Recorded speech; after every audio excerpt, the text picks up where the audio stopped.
Yes, Guyana to the world. Globuspan is a Guyanese dialogue moving towards the realization of one nation in one Guyana. It's a platform that offers an all-inclusive discussion with the pros, the cons, the ones that is taken aside, and the ones that stand in the middle. Globuspan believes agreeing and disagreeing are part of the nation's building. She is a beauty, beautiful Guyana, with wonderful people all over this country. Globuspan believes every Guyanese voice is part of the nation's building. As we span the globe for voices from the diaspora and those living home, we stand on our commitment that we are all Guyanese working towards one nation in one Guyana.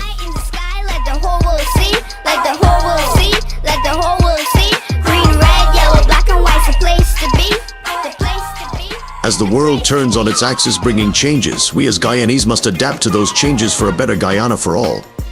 Globuspan stands on its axis with its belief that one nation, one Guyana, one destiny must include voices from all corners of Guyana. With many flavor, 6 different people blended together. Raise your flag high in unity, we're family with one destiny. Raise your flag high in unity.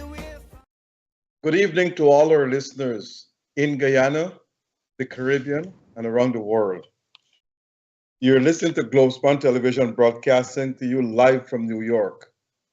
I must first say that thanks to Mr. Noir Singh for making this program available, and to our technical directors, Mr. Devin Bissoon and Mr. Ryan Gobin. So tonight we have as our special guest, Mr. David Patterson. But before we get to him, let me just say this. We can be heard live on YouTube, Facebook, and other social networks. And the views expressed tonight by our guests do not reflect those of the staff and management of Globuspan Television. Tonight's topic, as you're all aware of, it will be on third-party politics and cost of living, corruption, and so forth in Guyana and other issues. No other person better to talk about this issue than Mr. David Patterson, the former minister in the APNU government of Public Works, and now he's the General Secretary of the AFC, Alliance for Change in Guyana here. So, Mr. Patterson, welcome to the program. Thank you. Good night to you, viewers. Good night to you, Dr. Rose. Just a little clarification. I'm the chairman now. The General Secretary is Raphael Trotman. That was our last conference that was held about 6 weeks ago at the end of June, I think. Okay. Thanks. Now, Mr. Patterson, let's get down to business here. I want to say one thing first before I get to anything. I want to issue a word of caution to Mr. Charles Soane. He writes letters in the papers, but he does not write original letters, or he's not creative in writing those letters. What he does, he picks at other people's letters and critique them, which is not something bad. But doing that constantly, and he did that to me, one of my letters. And I'm tempted to respond to him, but something is holding me back. I'm not going to respond to you. So, Mr. Soane, if you're listening, please be careful in what you do. Thank you. Now, Mr. Patterson, let me get to you directly. You have been a member of the AFC, and you've been a long-time member of the AFC since I know you. Why did you join the AFC and not the two major parties? That's an interesting opening question. To be honest, Dr. Rose Euclid, I was never originally interested in politics nor any sort of formalized grouping. I joined the AFC probably by default. I think it was because of Raphael Trotman and the late Sheila Holder. When the party was formed in 2005, 2006, they needed some help and support in the hinterland regions. And one of my hobbies still is off-roading. So I volunteered to be the transportation between them and their conduit between the parties and the and the hinterland regions, and it evolved from there. And why not the other two parties? I'm not very good, and I think the entire AFC is not very good with the structures of the other parties, whereby the leader or the leadership are unquestionable. No secret. My family was grounded in the PNC, but however, the idea of having a comrade leader who has all the opinions and who says gospel definitely didn't appeal to me. So I just never ever contemplated joining any of the other two parties. Okay, that's really good. So how long have you been with the AFC? Right, since the formation in 2005. I was there from the initial discussions at the launch, and then of course I became far more active trying to coordinate and get the message out to the hinterland regions, particularly Region 9 and Region 8, where I at the time and still do go quite often off-roading. So that's how I have a great close affiliation to those regions. And then after starting there, obviously once I joined and I started being quite active and more frequent, I am where I am. The rest, you could say, is history. Okay. Now, you have just had your convention. The AFC had just had its convention in June. And you were elected as a chairperson. And as you said, Raphael Trotman was elected as general secretary. And Mr. Nigel Hughes was elected leader. What Nigel Hughes brought to the party that wasn't there before, in your opinion? Well, there's no secret. We have always been after Nigel. The Alliance for Change, and me personally, and quite a few, always been after Nigel to play a more active role. I think he's an outstanding lawyer. That's no debate. He has a great groundings and grassroots following, and he can relate to either the ordinary man or the business sector and international arena. And he's been nominated for this position as leader of the party, I think, on several. I know for sure in 2022, not in 2019, 2022 and before, he's been nominated for positions in the party, and he's always declined. So I was quite pleased when his two of our chapters nominated him for leader, and we all assumed he would do what he did before, previously, his decline. But I got a call on, I think it was a Sunday evening, saying, David, I've decided. It is time. It's no longer. I can no longer stand on the sidelines. And I immediately endorsed him. My name was nominated for leader as well as several positions, but I immediately endorsed him, stepped aside, because I do think he brings phenomenal value, not only to the AFC, but I think he's very useful to the country. He's been groundbreaking in his advocacy for various social causes. I know he is for free, I gather. For 24 years, represented the Akawayo tribes, people in Upper Miles, on their land rights case. I think they won the case last year. He has a great presence. So I do think that with him at the helm, we can start our refocusing and rebuilding process. Okay. Now, Mr. Ramjatan, one of the founding members of the AFC, has not been elected to any position. Now, I stand corrected on this one. Was this done voluntary, or it has been rumored that he was pushed aside? No, it was voluntary. Kemraj indicated, I think, since last year, well, it may not be publicly, but he indicated to me since last year that he wouldn't be standing for any of the 4 top positions, as leader, chairman, vice chairman, or general secretary, but he will be vying for a position in the National Executive Committee. So he declined any nominations for any of those 4, and he was elected to the 12-member National Executive Committee. But it was a decision he made on his own without coercion or any other thing. So he wasn't pushed aside at all. Okay. Now, since Mr. Hughes took over the party, he has been campaigning across the country. I think yesterday he was up to quarantine, if I'm not mistaken. And he has really raised some issues. For example, some, I think was in region, one of the regions 2 or 3, that latrines will still exist and not flush toilets and so forth. And he's been getting a national headlines, making national headlines in all the papers almost on a daily basis. Now, he has brought something to the party. He has changed the party foundation to the extent whereby he has made it say, look, his motto, better must come. Do you support his new ideology or his new way of moving the party forward? Well, of course. I mean, Dr. Rose, I was with him. We were in Region 7. That's where the discovery on the pit latrines in a lovely village called Philippi. And last weekend, actually, I only returned yesterday. We were in Region 9 and we visited Achuib and Bonfim. We went over to Bonfim, which is in Brazil. There's a lot of Guyanese, Guybras, as you call them.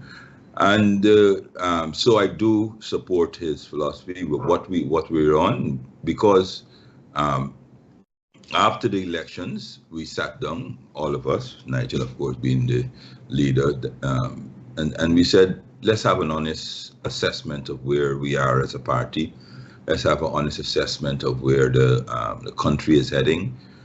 So what we said we will do in the interim, we don't know when there's elections coming up or anything like that. Let us proceed on a listening and grounding session. So basically and that we hope that when we complete those sessions, that will guide us as the way forward. So we've been going to all regions. I mean, we were in 10, we were in 4, 3. We went to the first region we went to as a team was in Region 5. I mean, we are to get to Region 6 shortly, Region 7 and 9. And then, of course, we'll be coming over to the diaspora. And we've just been going and meeting our fellow citizens and asking them what they see of the country, how they feel, what they would like to be seen done, what can be improved, and where they feel the Alliance for Change can play a part. So it's been quite successful. It's been quite, as you can see from the, as you said, daily headlines. It's been quite revealing. The question of the pit latrines in Philippi was not a discovery of Nigel or myself or Miss Laura George, who we're grateful to have on board. I mean, as you know, a really powerful young lady on Indigenous affairs. She's the president of the APA. No, she wasn't president. She's a former member of the APA. I think she was the governance advisor. I can't remember exactly her title, but she's with but she has resigned with the APA about a month ago. And then she did advise them that having resigned, she would like to lend her support somewhere, and we're so grateful it is with the Alliance for Change, advising us on Indigenous activities. But back to the Philippi and the pit latrines. This came up. We were having a grounding sessions in Philippi, and let me tell you, these sessions lasted 6 hours, 5 to 6 hours. You know, I mean, we went to a village called Chinowing, meaning we started the meeting at 6. It ended at about midnight. The one in Philippi started about 10, and we ended about 2 o'clock in the afternoon, you know, or 2 or 3 o'clock in the afternoon, because there's so much to say. But one of the residents, a male, got up and he said that one of the issues that they have in Philippi is that and it's strange, he wasn't even complaining about the pit latrines. What he was complaining about is that they have to dig a new pit latrine every week. They have 290 primary school students and 101 nursery school students. Just by that volume, the pit latrines were needed. I mean, obviously, you know how pit latrines operate. They were filling up with matter. And he said how they have run out of ground and space to dig any new pit latrines is quite dangerous because, you know, it's a hole and then you have to cover it up and try and make it. And that was his complaint. And of course, we didn't properly visualize what he was saying until we went to the actual school grounds. And in the 21st century, Dr. Rose, I do think that if you go there, you yourself would be appalled.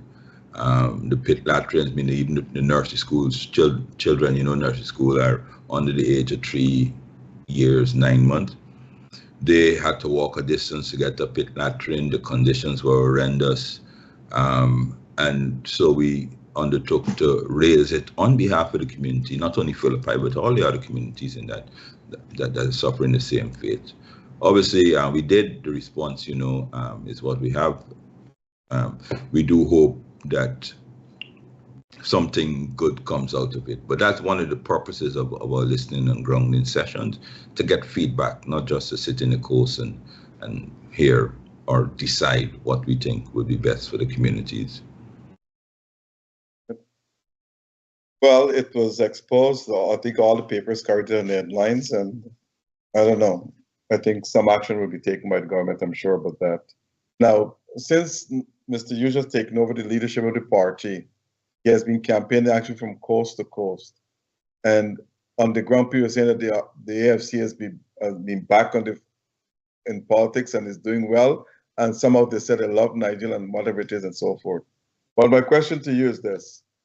The AFC won 7 seats in 2011. And at that time, I think it was at its prime. But now to say that it's not at its prime now. Do you think the AFC will win more seats in the next election or the same amount? Well, I mean, that's left to be seen. You mean, obviously we have to do to recapture our ground and to move forward. We have to do a couple of things. First is to go and meet the various communities, explain ourselves. I mean, there's a lot of explanations that has to be done as a party. We've heard, we explained it out if we've made any mistakes, that we've learned from our mistakes, hear the feedback, and then obviously go forward from there. But this is just like the embryonic stages, you know what I mean? What I can tell you is that our membership are up. New memberships since June to now. I mean, we've been getting at least on average 6 to 10 new members, almost on a daily basis, because our application form is online. Our viewership is up from our social reports from our social media platform. So the signs are encouraging, but it's quite too early to make a projection of, I mean, where we will be in elections. But I must say that right now we're heading, in my opinion, in the right direction. Now, as you know, third parties, it's hard for third parties to win an election outright. To win an election, the chances are like 9 to 10 for a third party to win an election. But third parties can hold the balance of power like what the AFC did in 2011. Should the AFC hold the balance of power, and whichever government is in office, how would you support that government or not support the government based on its bills it passed and so forth? You need the government to consult the AFC in advance of any bills they're proposing, so the AFC can have its say in that bill before they get the AFC support, or you'll support them carte blanche. No, well, I mean, look, first and foremost, I mean, even if you have the balance of power or not, I mean, you would think that one would have thought that any responsible government, even if they have a majority or not, would consult with the opposition members, you know what I mean? Because obviously, there's a one-seat majority. Right now, there's a one-seat majority in the previous government. For the last 3 elections, the differential between winning and losing was a simple mere seat. So irrespective of if you have the majority or not, I think it's incumbent in any government, whichever side it is, to consult with the representatives of the people, which is meaning their parliamentarians. If we do hold the balance of power, one of the things I do think that we have learned one from 2011 to 2015 in the Hong Parliament, and from 2015 to 2020, is how to use that leverage responsibly. Several, and I could go several times that the government consults. I could tell you from 2011 to 2015 that the previous PPP government consulted you late. So I can mention for sure that the Amaila Falls project, or the CGIA airport, they've already would have signed these contracts. They've already would have entered into a formal contract with the contractors and those things like that. And then post all of this, they will come to you to say, we need your support. This is a national project. This is a developmental project. And you would be and then of course try to say to you, if you don't support it, you've been anti-developmental. That shouldn't be the way it should be done. If you want to build a new airport, you can say we want to build a new airport. We're in the process of doing the studies. When we're finished, we will share it with you if you have any comments. But as the government, we are proceeding, so obviously we would know. But in those two examples, we both of the country didn't know anything about the CGIA contract until after it was signed, and it was not even leaked by, released by our government. It was released by the contractor in Jamaica. The Amaila Falls, the claim that most of the proprietary information, confidentiality clauses, and those things like that was a bugbear to early discussions with the member of parliament. But then when you're presented with a fait accompli, and what do you say to your constituencies when they ask you, well, why did you approve this project? So going forward, I would hope that any government, hung parliament, majority parliament or not, would at least share their ideas, because beforehand, so there could be at least a healthy debate. And then obviously, if you have the majority, you will pass it. If you don't, we will give you support or not.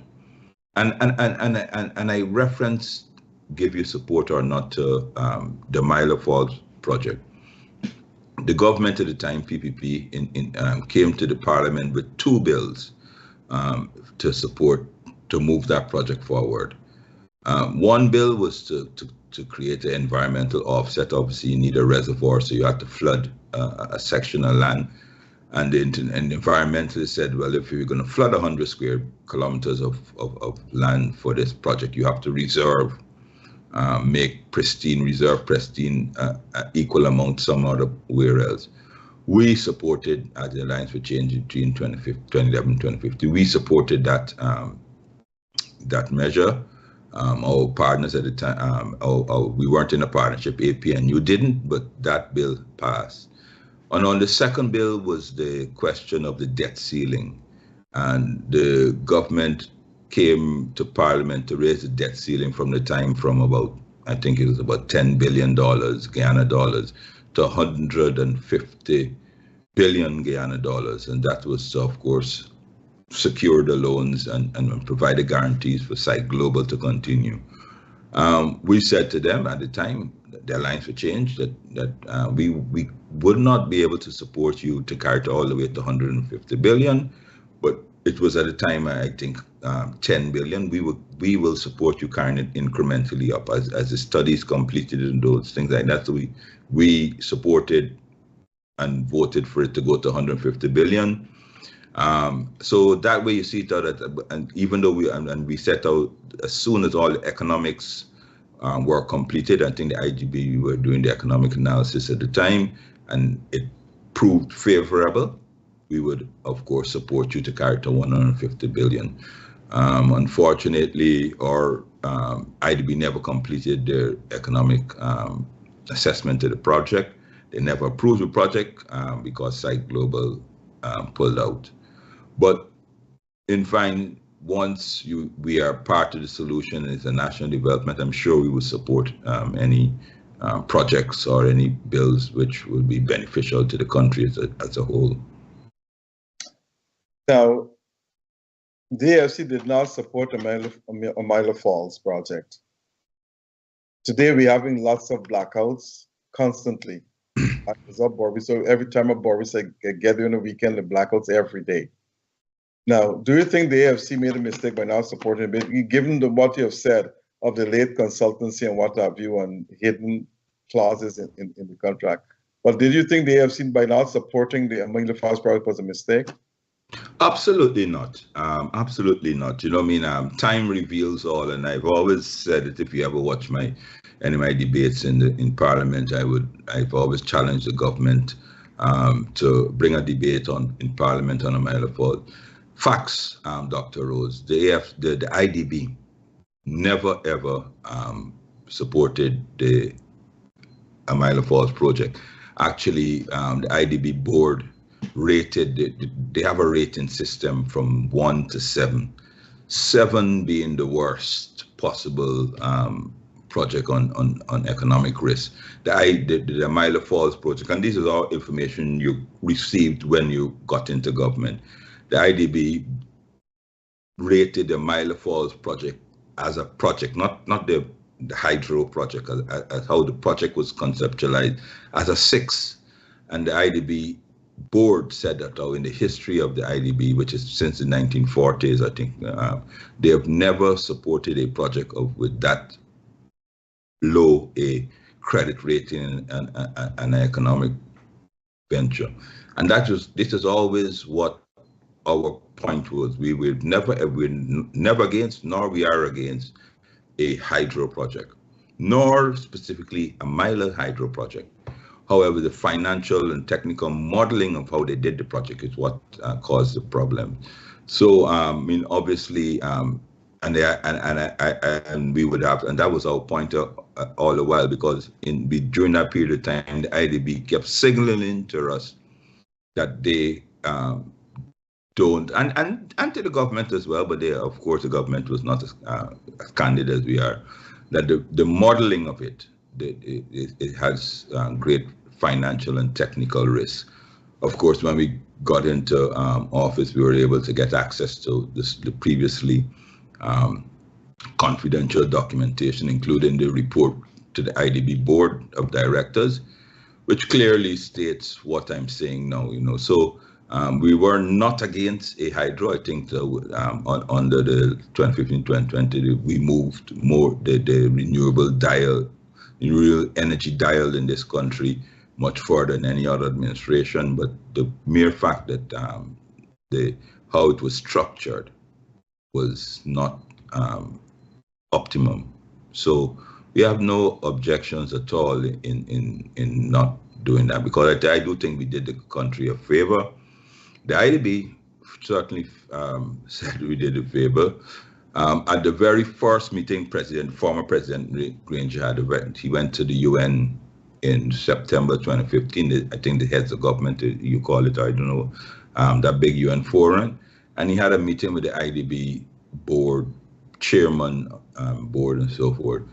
And the IDB board chairman said to him, the IDB will not be supporting it, and and it is a wise decision that we took. And this is coming from the IDB to President Granger, having reservations of how the project was structured. So, in fine, obviously a hydro project is absolutely the way to go. Well, it may prove a bit challenging now, because of environmental concerns worldwide. As you note, that none of the financial agencies are really lending money for hydros because of the potential damage to the environment for the reservoir. But at the time, how it was structured obviously was not optimal. And so that's our position, and I think it still remains. You were one of the negotiators to negotiate a coalition for the AFC to join with APNU/PNC in 2015, I think. That's correct. Now, most of the things that was agreed upon did not materialize. One example, I think it was stated that Prime Minister Nagamoto would have chaired the meetings, the cabinet meetings, but he did not. Is that a fair statement? Well, it's first and foremost, let me say that the Commonsburg, and yes, I was the lead negotiator on the Commonsburg Accord. The Commonsburg Accord, obviously, it was not a legal document. It was an agreement between political parties, how they are going to govern should they be successful at the elections. We know for sure that some of the clauses in the Commonsburg Accord may or may not would have conflicted with some of the established norms. And one of them was that the Prime Minister should chair cabinet. One of the issues that we immediately found, and out of caution, that our Constitution states that the President shall chair cabinet. And while I don't think there was a difficulty in by President Granger in allowing the Nagamoto to chair the cabinet, we were a bit cautious in saying, so if Moses opened the cabinet as the Prime Minister, or the President is there and he opens the cabinet, if perchance we run into some legal quandaries thereafter. You know for sure Guyana is a very litigious state, so therefore, what was derived was that former President Granger would formally open the meeting, and he said, "Oh, I call this meeting to order, ladies and gentlemen. I have no announcements. The chairmanship of this meeting is now done, will now be done by Moses Nagamoto." He spoke for no less than a minute or two. And the entire cabinet and our cabinet lasted long, way too long in my opinion, but that's another thing. So if you start at 10, if you start at 10 a.m. at 10:01, Mr. Moses Nagamoto would be the chair. Just that formality, because obviously, the Attorney General and the legal persons were saying that we can run into some difficulties if somebody challenges legally to say that Moses can't open. So Moses was, as Prime Minister, opened and closed it after the first minute. Of course, popular folklore would say that he didn't change. He wasn't the chair of the cabinet. And of course, technically, you will say that a chair opens the meeting and closes it, but reality is that that's how it happened. So therefore, Moses was the chair 99% of all cabinet meetings. I mean, the 1% obviously would be just a formal opening. I call the meeting to order, and we're now in session, and then of course, the chair of the meeting, that formal statement. But of course, urban folklore, and of course, we didn't spend enough time trying to dispel that. But I thought that was a comfortable compromise, so that we don't get into any legal issues, and that's how our cabinets run. But it has been rumored many times by many, and it's been said by many folks, that a lot of things that were negotiated at the Commonsburg Accord, the AFC, were not fulfilled. The PNC just dominate the AFC and sideline you guys. How true that is? Well, that's once again, that's one of those yes and no sort of answers. The main matters which had to be negotiated fulfilled was the position of cabinet. That was fulfilled. The nomination of persons, that was fulfilled. But the major difficulty we had, and I would accept responsibility. What happened with the Commonsburg Accord? We only limited by agreement the top tiers. So we quite clearly delineated what happens with the minister and cabinet and ministries and those things like that. Where we did not, and on the assumption, and then once again, I would accept responsibility, on the assumption, without writing it in, that it would transfer down into the regions and the other bodies and those things like that, and the other subsets of government. That's where the major challenge came, that that it haven't, without being clearly spelled out. It was quite obvious that outside of the cabinet, the operatives, our members and the other coalition members adopted their own interpretation of how it should work. So we had a serious, well, we had challenges, like in, say, the city councils, you know what I mean, whereby we're supposed to be working the same 60-40 arrangement and coexisting. And in the regions, the RDCs, that's particularly problematic to get them to cooperate.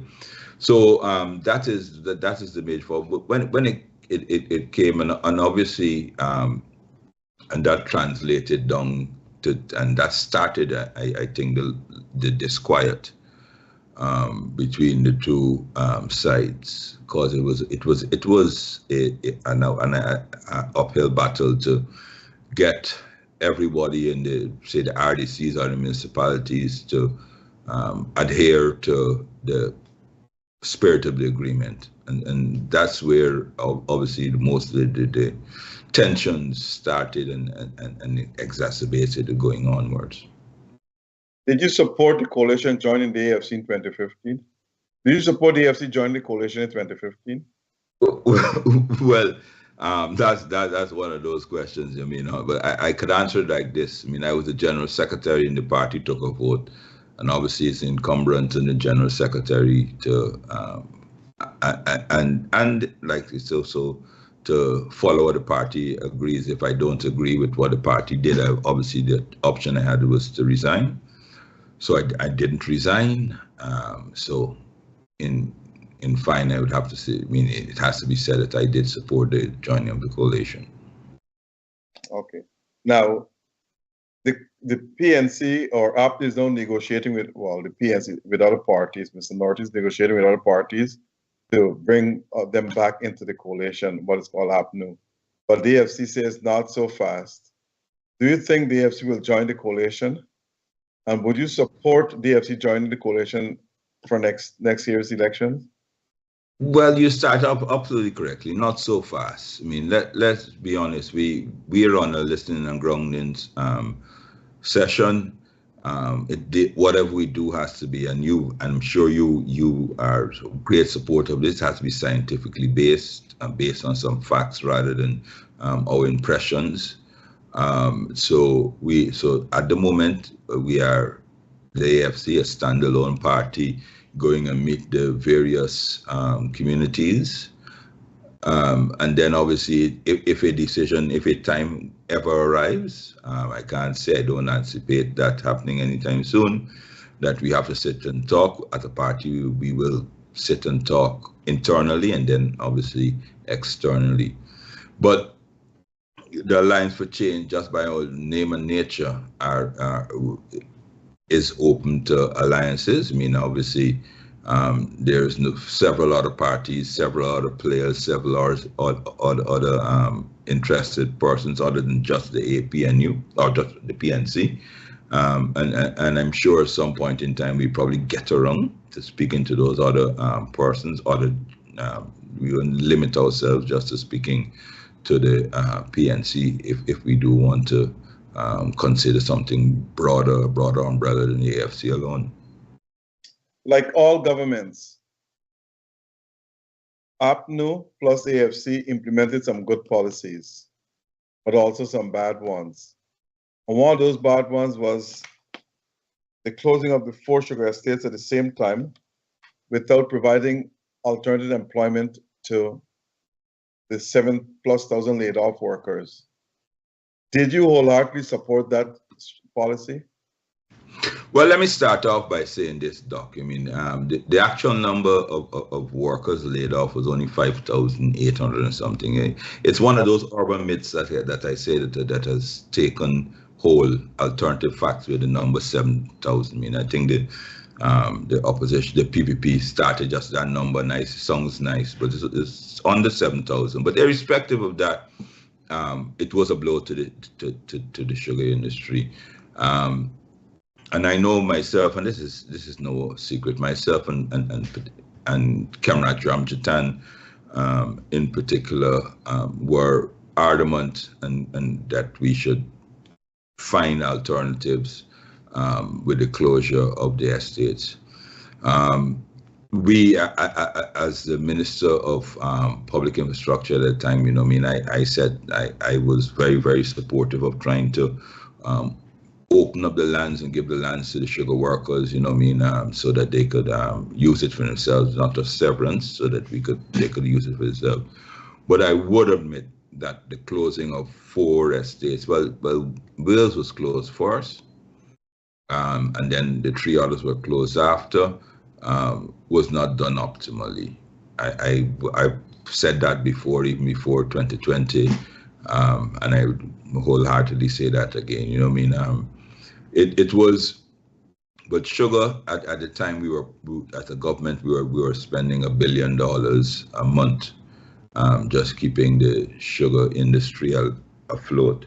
Hindsight obviously is 2020 vision. I would probably set if I can, instead of closing all, just close Skeldon, because I think that Skeldon sugar estate and that plant was the millstone that brought Gaisuko, which was not functioning optimally anyway, but the millstone that brought Gaisuko to his knees was the burden when you looked at the numbers to servicing those loans for the Skeldon sugar factory.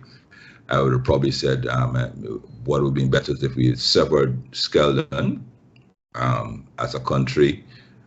I don't know, take the bite, the bullet, and take that debt off of Gaisuko, transfer it on elsewhere, maybe to the government, to the consolidated fund, and leave Gaisuko and giving Gaisuko some amount of time with the remaining estates without the burden of having to fund that ill-fated project to see if they could have survived.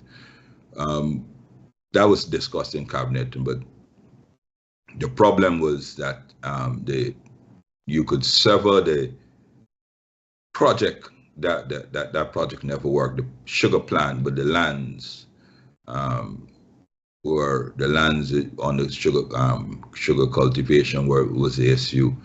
So in the end, what was muted, it was leasing them, and that's what leasing all the Gaisuko lands out and trying to get the bond. I think we did get the bond, and then give Gaisuko the bond, the money, so that they can try. I think it's about $30 million US we provided them to, so that they could reinvest in the existing sugar estates and retool and those things like that.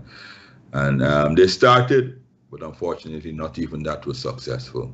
But you are right. We could have done it in a far better manner.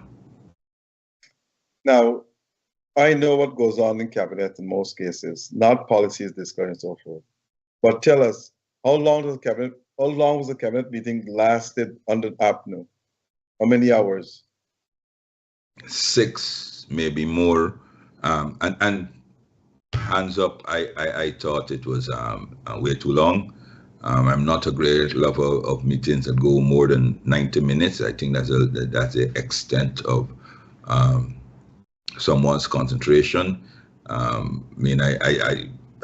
was surprised. Of course, I've never been in a cabinet before, so obviously, but in business, I'm in private sector. I was in private sector all my life, and we never had meetings that long. But they were lengthy, were lengthy. We start at 10, break at midday for lunch, and you wouldn't get out until 4 in the afternoon. So I do feel and still do feel that out at cabinet meetings, I don't know what's the norm. I envy persons like in the UK where their cabinet meetings are 45 minutes. But I don't know what's the norm in the Caribbean, but for me personally, our meetings went on way too long. And I do hope that, at some point in time, governments would move away from lengthy meetings. I find them counterproductive, because obviously what happens is if what lengthy meetings encourages persons to be ill prepared. It's my personal professional opinion. If you have if the meeting is short, you would know that how that person will know how they have to be concise with their points, and there'll be no lengthy discussions over mundane topics.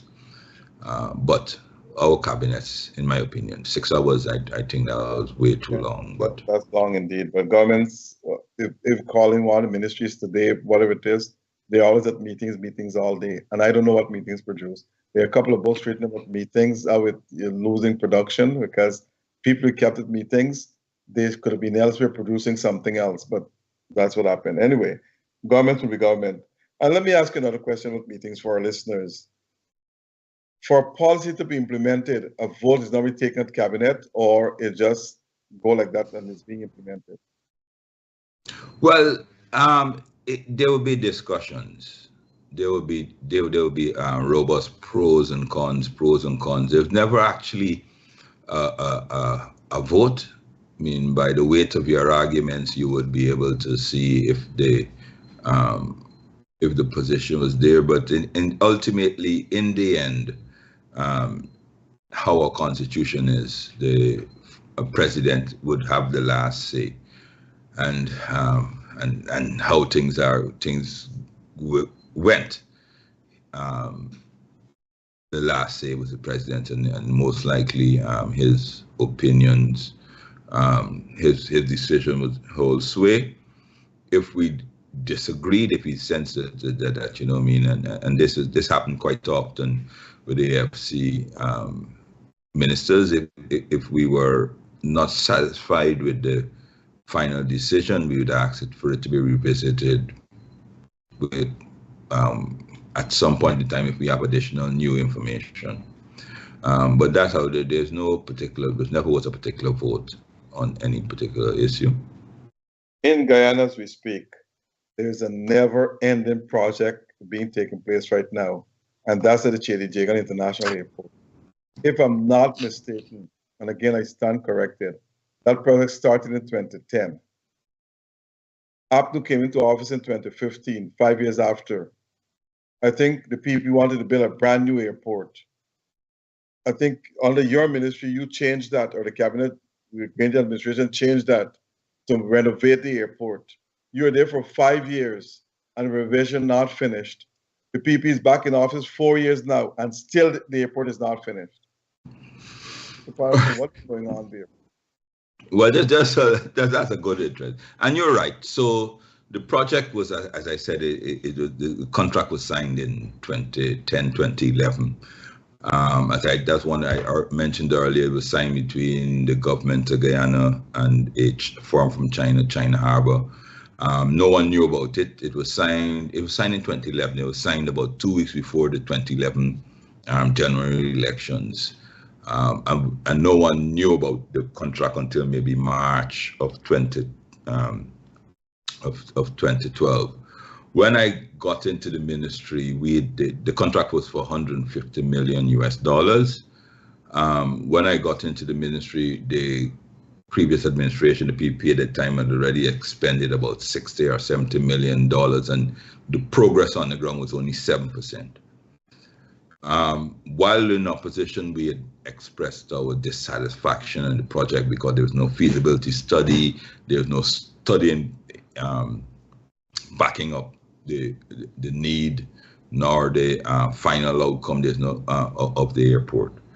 When I got in, and contrary to what, and once again, this is just like the sugar workers' numbers, contrary to what was being peddled, and I've written extensively on this, there was no agreed plan. It was a design and build contract. When it was signed, so the contractor is the designer, and then he has to submit his final design to the government of Guyana, and the government of Guyana has to approve it, and then he goes ahead and build it up to December 2014, right? So the concept, of course, and I agree, the concept the PPP had was obviously a and then the initial concept they had was I think was a 6 or lane terminal with 6 loading bars and loading bays and those things, but it wasn't signed, it wasn't agreed. What happened as soon as the contractor started, maybe that's one of the reasons why it was not progressing. The main element of the airport was the extension of the runway, which had to be extended by 1,000 meters, 1 kilometer. And when it's extended by 1 kilometer, it will allow any type of aircraft to land there. As soon as they started, and that's why we need feasibility. So as soon as they got onto the ground and to start the project, having signed and having received their money, they came back to the government, which the PPP, and said, we can't do this because there's creeks. And I think, Dr. Rose, you know that that's one of the reasons why we always heard about it. There's a creek immediately below the extension going north, a massive big creek, and you can't do that. So it had to be redesigned. So when we came in, so by the time we came in, we said, fair enough, we have to make a decision. We wanted 1,000, extend the airport by 1,000 meters, which is 1 kilometer. The original idea that you had can't work. What can we do with an alternative? And the alternative is that we went 400 meters north and 600 meters south. The consequence of that is that you have to divert about 2 creeks. You have to fill up about, you have to do way more work on the runway to get it finished, to get it to the length it is. Cabinet at the time were said, listen to me, we've already committed to spend $150 million on this project. We will not be spending a cent more, right? What can you do? And as a minister, and we had brought in external consultants, and they said to us, the most important aspect of an airport is the runway.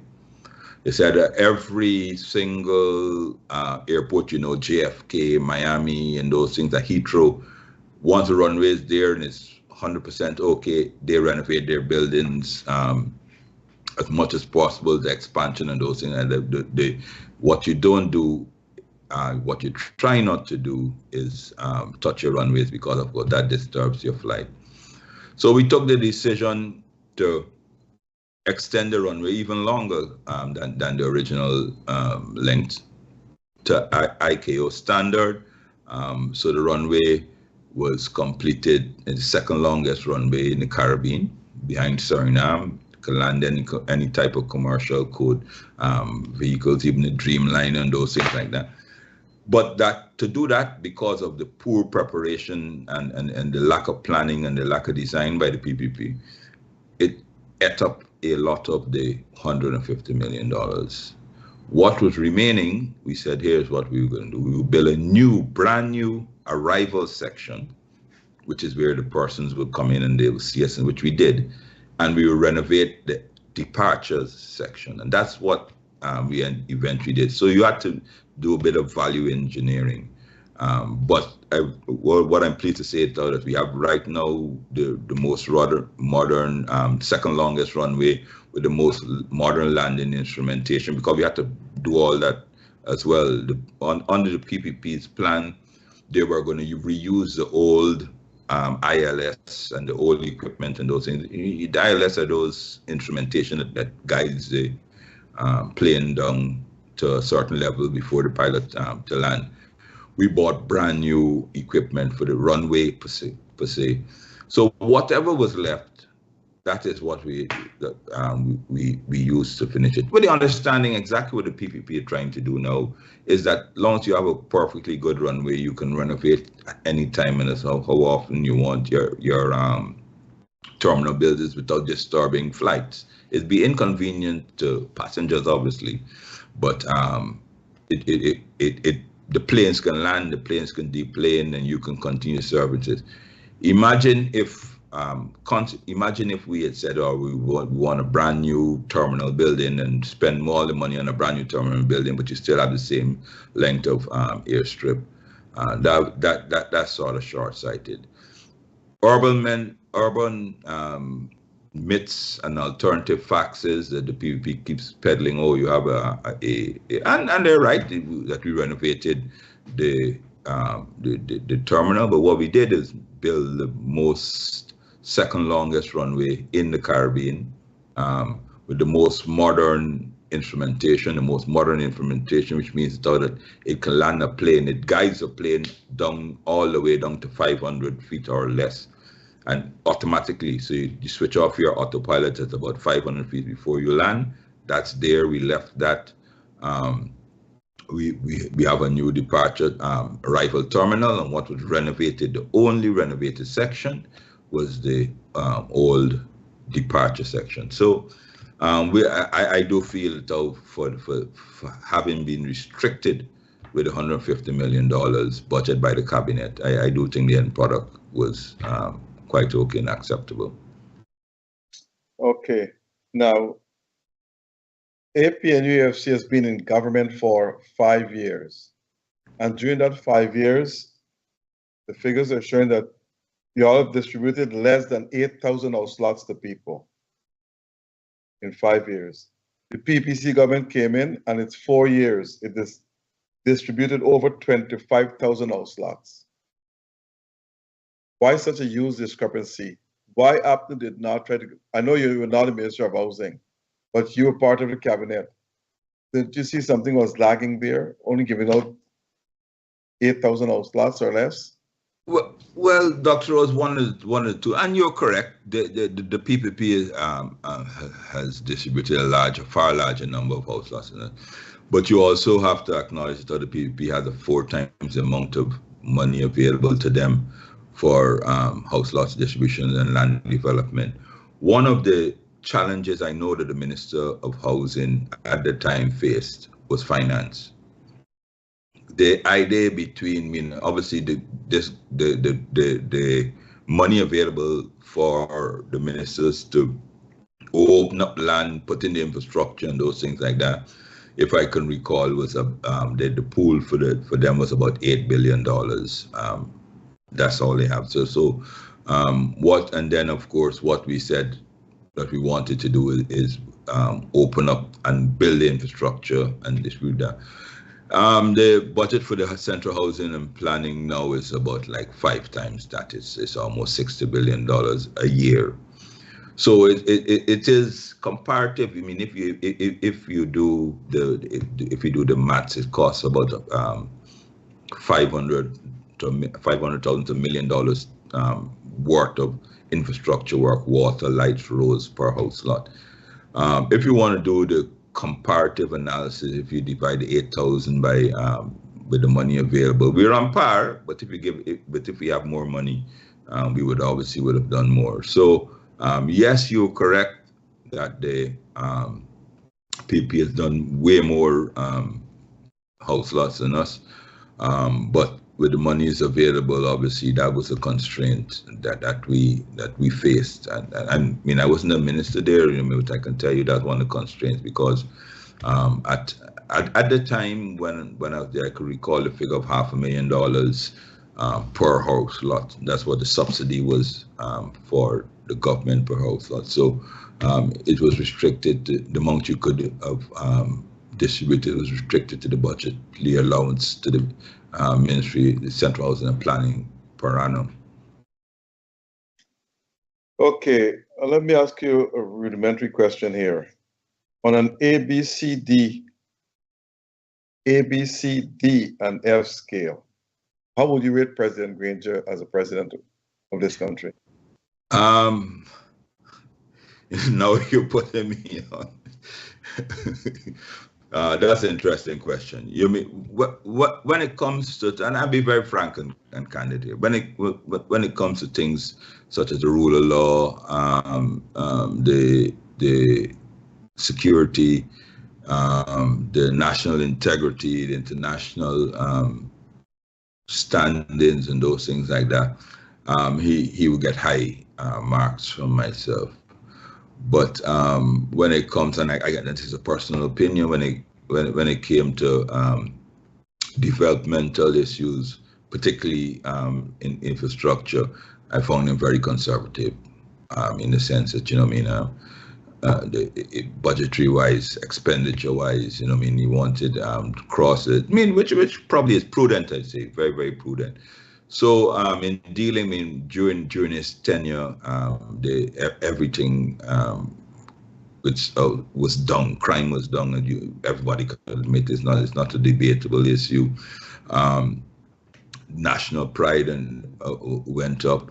The issues, things like government services, I thought were better. Well, I know are better. We could look at the passport office. That's as a prime example. We on his tenure, we did away with lines. We could look at the expansion of the internet connectivity to Hinton ranges. We can look at power. GPL we started to get back on the feet. We could look at the infrastructure development. So there, he gets high marks from me.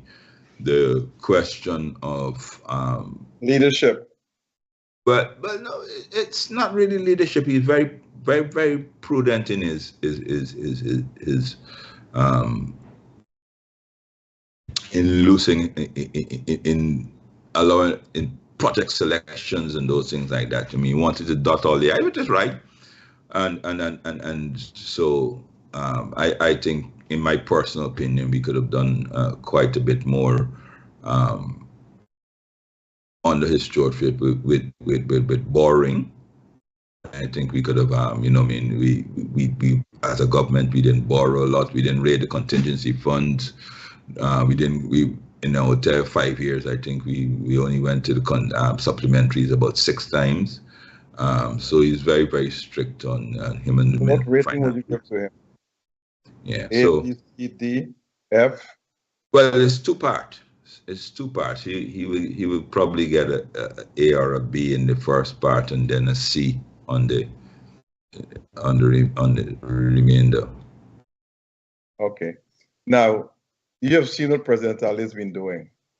You don't have to be a fan or a supporter, an affiliate, or a party member of the PAP and so forth. What rating would you give to President Ali? Well, I probably want to ask you, what is he doing? There's the One Guyana initiative, which obviously just end up being just like a slogan, because obviously, well, I'm a Guyanese. I don't know what One Guyana means for me. He is a very affable person. He is very engaging and those things like that.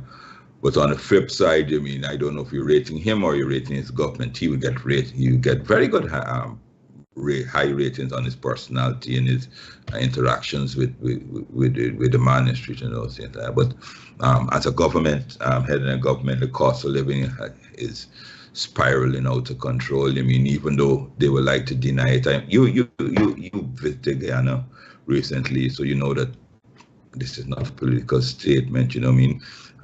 Crime is on the increase, like it or not. Obviously these are not isolated. Every single thing, the road accidents. That could be a byproduct of more cars on the road. So once again, it will be a 2-part. Answer. If you're talking about his personal interaction with individuals and his constituency, you get a high mark. But if you talk about his government as a whole and his church, it would once again be a much, much, much, much lower mark. So it just depends which particular area you would like me to comment on. But very nice, very affable, very people's friendly. But generally on this stewardship, education, Dr. Rose, you should be want something close to your heart. We're lagging behind and we continue lagging behind. I know worldwide, because post-COVID, it is a worldwide issue, but we're lagging behind. Our healthcare is lagging behind. We're concentrating on bricks and mortar, and we're leaving, in my opinion, our human resources behind. I don't know who's going to staff all the bricks and mortar that we're concentrating on. So that's it in a nutshell. Okay, I must come to an issue that is a sore right now. You have traveled to the Caribbean many times. The president has traveled, President Granger has traveled to the Caribbean many times, and most of the ministers in the government. And if you all have gone to Trinidad, Barbados, Jamaica, I think St. Lucia, I don't know if Grenada, but a couple of other small islands, you will see they established something called a national park or Independence Square. That's where the British flag was lowered and the Union Jack was raised. No, the British flag was lowered, which is Union Jack, and the local countries' flags were raised. In Guyana, our flag was raised at the national park on May 26, 1966. The Union Jack was lowered there. You were the Minister of Public Works. President Granger, yourself and the cabinet agreed to build Durban Park. And in this day and age, you build a park with wood. You see what's happening to the park now. Why couldn't someone in the government tell somebody, look, let's enhance on the national park of what Barnum started and make it Independence Park, Independence Square, or whatever you want to call it. Those countries, I have been there, they got 2 tall aluminum posts up and 2 lights shining in the air. The flag drip across both poles and mark the date of independence at the bottom of it. Why somebody could not have done that? Expand on Independence Park or National Park rather than building that clumsy thing in Durban Park. Right, so let's start from the beginning. 2016 was our Jubilee 50th year anniversary, and from all indications, it was going to be, and it was going to be one of the biggest celebrations. I mean, it's as well. 2, the idea for Durban Park was not discussed at cabinet prior. So obviously, the first premise that you made that it was a cabinet decision was not discussed prior. And let me give you some of the backgrounds. And 3, before, so I develop these points. And 3, the question of Durban Park, that was, when I start there, when the idea was mooted that we would have, we have to accommodate the independence celebrations, the Jubilee celebrations. My ministry at the time, this is in 2015, was asked to put up a proposal. And our initial proposal, which was not approved or was not accepted, was to do exactly what you were suggesting. Enhance the national park, and we recognize that the national park has a limited seating capacity. So the ministry's proposal was that but you could have expanded national park, you could make it add more seats to the top. Well, no, it wasn't a question of only seating. We had 44,000 persons at the Durban Park on the 25th of May, 2016, and there's no way we could have put 44,000 persons in National Park without destroying most of the greenery with seating, and even temporary or not. But we put up a proposal, and maybe just like I think maybe it was, well, we were asked, my ministry was asked a proposal, and we said, well, listen to me, we're going to expand the seating at the National Park, which would take about 5,000 temporary seating. But here, what we're going to make it a Jubilee village. So we were going to use all the grounds, all the sports grounds, and set up large screen TVs in all the grounds. We were going to use the whole block between where Joseph High School is. I can't remember the name of that street at the moment. But St. John Road, Camp Street, we're going to use that, make it into Jubilee Village, do the roads. We eventually did Carfest Avenue, so therefore, but you'd have spillovers into the National Park, not National Park, Saints Ground, GNS Ground, and those other things. And we would, parking would have been. Let me just stop you there. National Park is a cross, but if you make National Park a circular, like football stadiums and so forth, it would have had all 40,000 people comfortable. Yes, but and get the activities. What happens after there's a concept. What happens after the Jubilee? National Park hosts several other events other than just a Jubilee. They can still hold it in the center of the ground? No, but we did. I mean, so that's a deliberate. That's also consideration. If you take up much of our biggest recreational space to put seating and those things like that, but it would detract from what the national park is, like Central Park is urban space, urban green space. So that was a consideration. So that was not considered. But let me get back to the Durban Park. So initially, for the flag raising in 2015, the public and the private sector got together and they cleaned up Independence Arch, the one by Brick Dam, and that worked really well.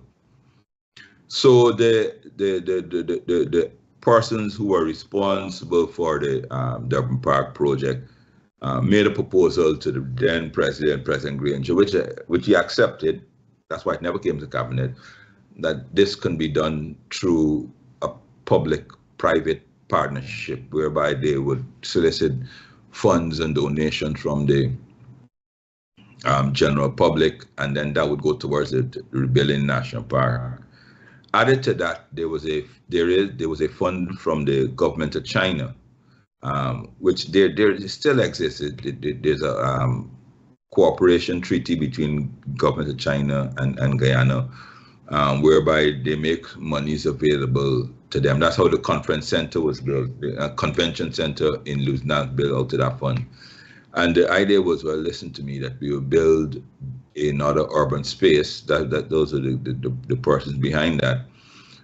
There, that's why they had temporary stands, because they had made an approach to the government of China at some later stage that they would come and fund provide funding to make it into a full-fledged urban space. So they went about it based on this idea, that the funding can be solicited from the general publics and they can do it privately in a public-private partnership. But obviously, what happened to them, they underestimated the scope of the work. So and this is quite honest and it's quite funny, but you would know that I only even knew about what they were doing sometime in April the 22nd of 2016. Because I received a call late at evening from the president saying to come to meet him on a matter of urgency. And then he says to me that the idea that they had was not working. It can be a national embarrassment if we don't have a place ready for May the 26th. So I literally, my involvement in Durban Park, of course, once again, we were talking about the alternative facts. My involvement with the Durban Park project was from April the 22nd until May the 25th of 2016. So I took it over from the guys that were doing it, and then I handed it over to the Ministry of Youth, Sports and Culture, but it was Ministry of Education on the time. That's where, on May the 25th. So it literally was with me for some like 30 days, 31 days, but of course, urban legend, which of course, it's par for the course, Dr. Rose. Urban legend has it that I was a mover and shaker and the builder of and the architect of the Durban Park. All I was my literal involvement was, President called me, and he called me on a Friday evening. I could remember that, and it was because I do what Dr. Rose, I do on a Friday evenings, which I do up to now. And he called me, said to come and meet him on Monday morning, and he said, this is it. I took my engineers. We went to Ministry of Finance. We said, what's the where we get money from? And remember, this was April. The Minister of Finance, Jordan, said to us, well, take the money from your unspent, because of course we wouldn't have spent the money that we had with us as yet in projects, and later on we will reimburse you. So we went to finance and they allowed us to spend about, it came to about like $376 million my ministry spent. And we didn't change any of the designs because they started with timber stands. So our job was to finish them and make them safe and complete them to acceptable standard, with the understanding, because they still had this idea that they're gonna get funding to make into a better park. So I was literally 31 days on Durban Park, but of course, I think my name will be linked to that time until time immemorial. They said a greenery. They took over the greenery at Durban Park. That's one. Two, they said after you rebuild the national park, what will happen? People use it for other activities. Nobody's using Durban Park for anything, number one. Number two, I hope President Granger is listening. And you all should have told him this. You said it wasn't discussed at cabinet. You got a national stadium. Go and celebrate it there. I heard over close to $1 billion spent at Durban Park. You know what houses could build for poor people? Well, look what you know what's at the park now? Let me tell our listeners. If you're traveling on Mandela Avenue there, on the side facing Mandela Avenue are the homeless people staying there. On the side facing Hatfield Avenue, that's where the boys go with the bicycle, take the groceries upstairs. It's like a short-term hotel upstairs there. I pass you at night, I see it. That's what is being used for now. Over $1 billion spent. Waste of taxpayers' money. That should be investigated. Somebody should go to jail for that project. You also have told President, no, we have a national stadium, we have a national park. Why build a third park? Everybody was silent. You know, that's once again, Dr. Rose, first and foremost, and you are right. It is in a state of disrepair at the moment. One of the issues that you raised there, homelessness. Obviously, that lends to a reason that we have homelessness. I mean, for mere fact that persons are using it, they're homeless and they're using it signals that we have a problem that we should be addressing. Forget if Durban Park or not, that there are too many homeless persons around and as a social requirement that we should have.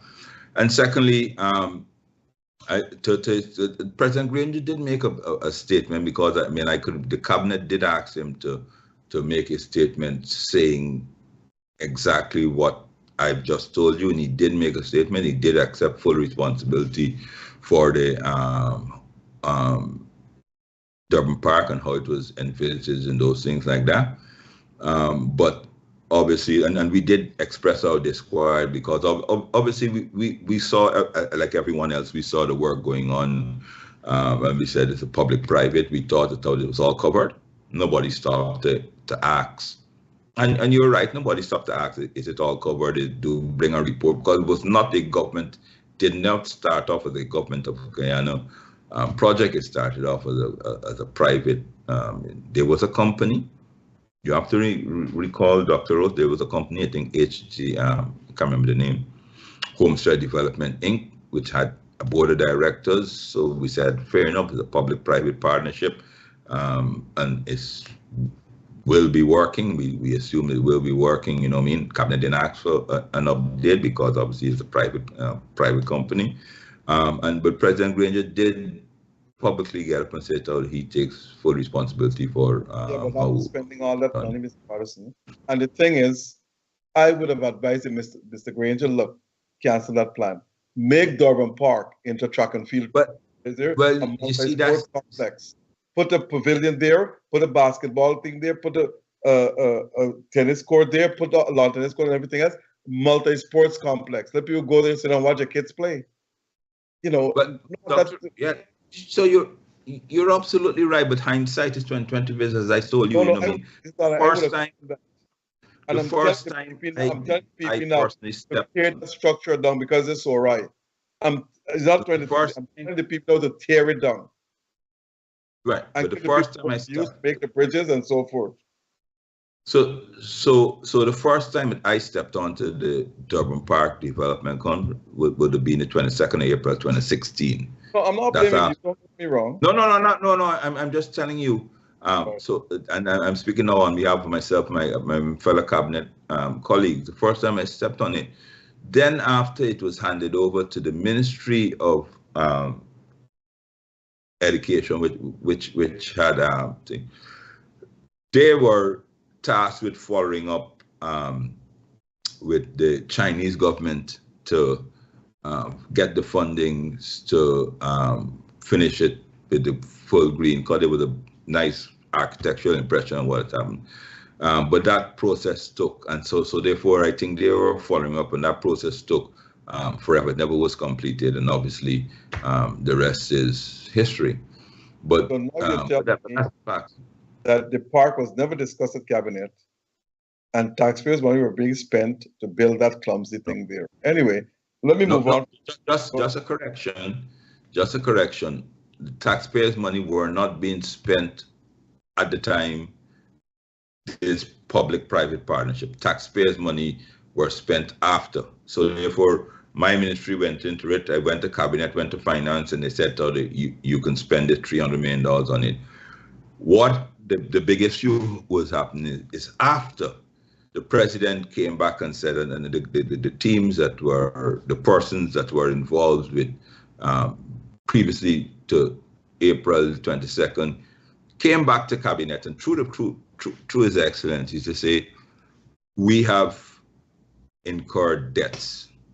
And that's where the taxpayers' money came back here. So we have, and that is where, and paying off the debts, that's where the taxpayers' money come. But prior to April, there was no taxpayers' money because they felt they could have undertaken this project in that public-private. You know what my experience with governments in Guyana is that when they elected government, the leaders, the ministers believe they know it all. You can't discuss anything with them. They normally talk down to people. I'm talking about governments in general. Yes, I agree. Can't tell them anything because they know it all. But if they've gone outside and seek advice on a number of different issues, they will get a very positive response as to what to do. And I've seen some nonsense took place in Guyana. I'm saying to myself, are these people living under a rock? I'm talking about governments. I saw some things going on in Guyana, past and present. I'm saying to myself, are these people living under a rock? But let's move on to that. And I 100% endorse what you're saying there about consultation. Meet with the people, get your professionals to advise you. Don't have yes people around you. They will tell you what you want to do and it's wrong. Take somebody's opinion who is independent. And everybody knows me. I don't stifle my conscience. I call it as I see it. I 100% agree with you there, sir. So be it. But I can't see something is wrong and I tell a leader or tell the president or tell the second minister it's right. No, because it's taxpayers' money. If you're to spend your own money, you'll never spend it that way. So don't spend the taxpayers' money that way. But I'm seeing some crazy things going on in Guyana. I'm saying to my God, God help this country. That's the most I can say. We got all the oil money. We got everything going on for us here. But something to me is missing. I know what's missing, but they should know what's missing too because they're the ministers. They're the leaders of the country. They should go down to the ground and talk to the people, and the people give them good advice. Anyway, let's move on. I want to come to the oil contract. Mr. Patterson, I know you're a man very skillful with computers and technology and so forth. When this 2% royalty was announced, if you had gone and Google oil contracts, what royalty you give out, you'll see from 6.5% is the lowest to 15%. When did you know of this 2% royalty? Well, I mean, we knew the minister brought the 2% royalty to cabinet, it must say, and it was explained to us that the previous position was by the contract signed by Janet Jagan, endorsed by Rob Prasad and Ramatar was 1%. But I want to tell you at the time, here's what, and obviously you're right, Googling and those things.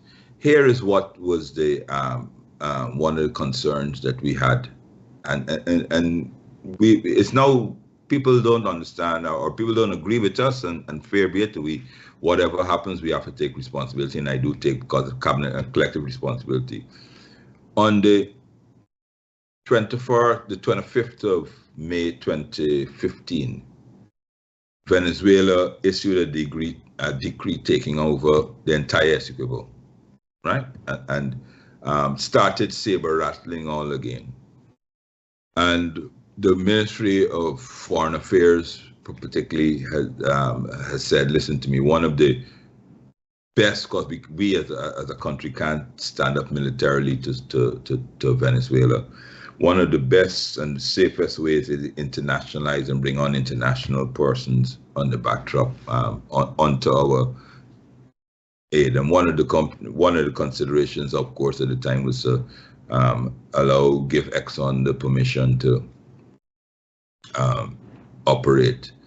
At the time, after us looking for oil for, I don't know, 50 years or more, this discovery, Lisa 1, on which we based our judgment, and of course hindsight is 2020, only was a field of 400 million barrels of oil.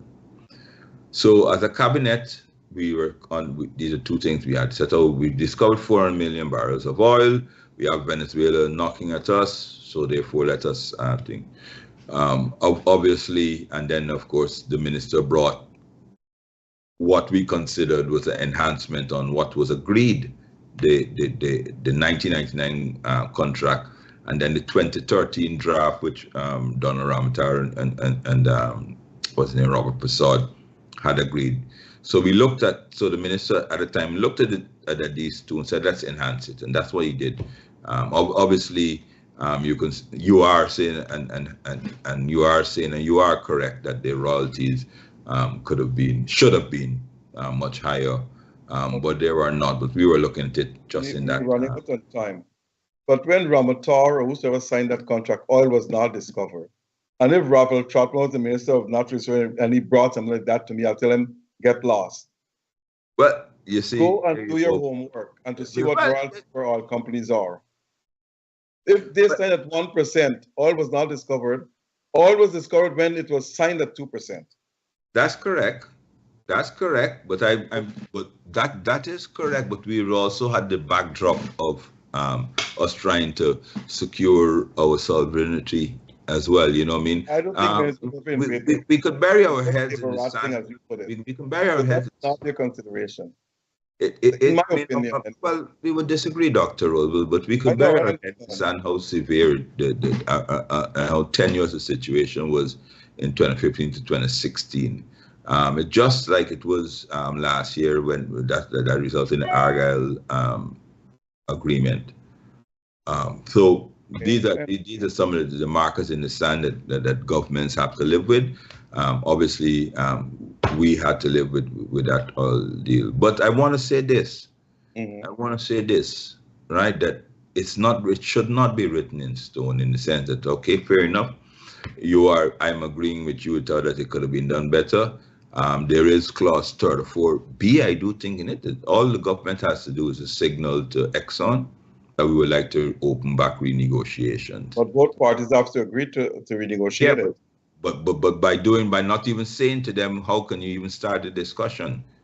I mean, obviously, I agree, both has to be open, but what can Exxon say what will be their position if you offer or you ask, let us reopen? I agree with you on that. My final question, why did APNU stall the election for 5 months? Pardon? Why did APNU stall the election results for 5 months?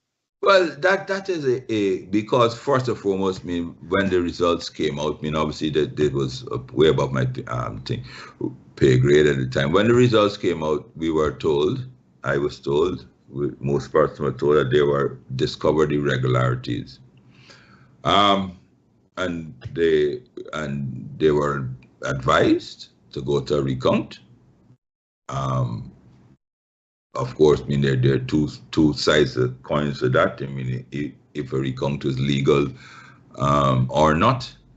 And I think the president, acting on advice from his advisors, called for a recount, and I think the rest is history. I do think that, and I would admit that it is farcical that we would take so long to recount so few votes. But obviously that's a GCOM factor, you know, I mean, of it. I mean, I still think that we can get results. The election, everyone knows that each polling place is your statement of polls. So if you win the election, you produce a statement of polls. End of story. No? Correct. I mean, obviously. So why have to do not present a statement of polls if they won the election? The persons that were in control of the statements of poll. Yeah, I know it's not you, I know. give us that undertaking that the recount would reveal what happened. And to some extent, it did reveal irregularities and so. But once again, I do think the 5 months was to GCOM to recount something was extreme. I agree with you. We're coming to the end. We are end of the program. I'll offer you the opportunity to make a closing statement on anything you want to say. Well, once again, Dr. Rose, thank you for having me, and good night to your viewers. I want to say on behalf of the Alliance for Change, we will continue doing our listening and groundings. We will be, I know you have a lot of viewership in the diaspora. We will be in the diaspora, I do think in October, but either October or November. We have invitations from several interesting groups all around UK, US, UK, and Canada. Very interesting. I'm very pleased to be there. For now, that's what we're doing. We have not made any concrete plans. I know everybody, the first question, we were in Bonfim, Brazil yesterday, Sunday, and one of the first questions they asked is exactly the same question that you asked. How, if an elections is called, how will we be contesting? So I can't say. At some point in time when we are finishing all the empirical data, I do hope that you're working on some, Dr. Rose. It's available, it can be analyzed, and we can have informed discussion internally in our party and then externally with all the good folks that have voiced their opinion. So thank you very much. I do update on the AFC indeed, since Mr. Hughes took it over. So I want to thank Mr. Noir Singh for making this program available, Devin Bissoon and Ryan Gobin, as well as technical directors. But most importantly, I want to thank our listeners for tuning in to us and our sponsors. Without our sponsors, this program cannot be made available to no one. So thanks again to all of you, and to you, Mr. Patterson. Thank you very much for being our guest tonight, and I think you answered the questions fairly. You were straightforward, honest, and candid. And that's what I like about our listeners. There's no political games playing, and I ask straightforward questions and I expect straightforward answers from everybody. So thank you once again for coming on, Mr. Patterson, and